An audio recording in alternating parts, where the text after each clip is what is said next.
Türkmenistan'ın prezidenti istemiyoruz. İstemiyoruz. Diktatör biz seni istemiyoruz. Diktatör biz seni istemiyoruz. Diktatör biz seni istemiyoruz. Türkmenistan prezidenti istemiyor. Hadi gelin bu sokakta Türkmenler çok. Siz Türkmenistan'ın vatandaşları. Erkeğiniz olsun gelin. Erkeğiniz olsun koşun. Türkmen diyerse gelin. Erkeğiniz olsun koşun. Gelin.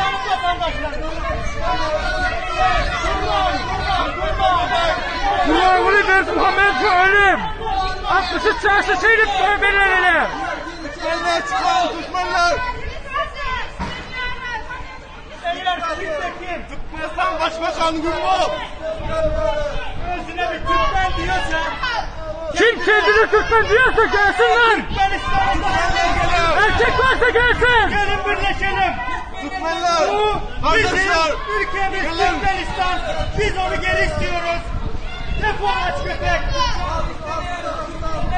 Defol lan defol. Başbakan. Gülbo. Türkmenistan'da diktatörlük istemiyoruz. Türkmenler gelin. Senden hiç korkulur. Türkmen diktatörü Gümbür. Defol lan Türkmen diktatörü. Türkmen halkına verirkenler. Türkmen halkına. Aferin lan. Türkmenistan'ın Başbakanı Gülbo. Vatan haini Türkmenistan'ın Cumhurbaşkanı Kurbanqulu Berdimuhamedov'u izleniyoruz. Siz Türkiye'nin vatandaşları sizin de duymanızı istiyoruz.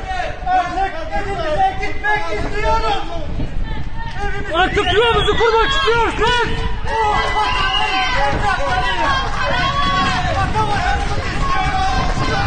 Türkmenistan bizim ülkemizdir.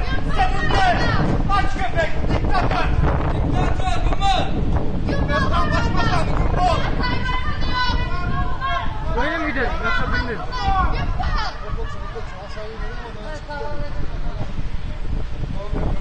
Türkmenistan prezidenti defol. Gümbür. Defol lan. Halkımızı ver artık. Defol lan defol.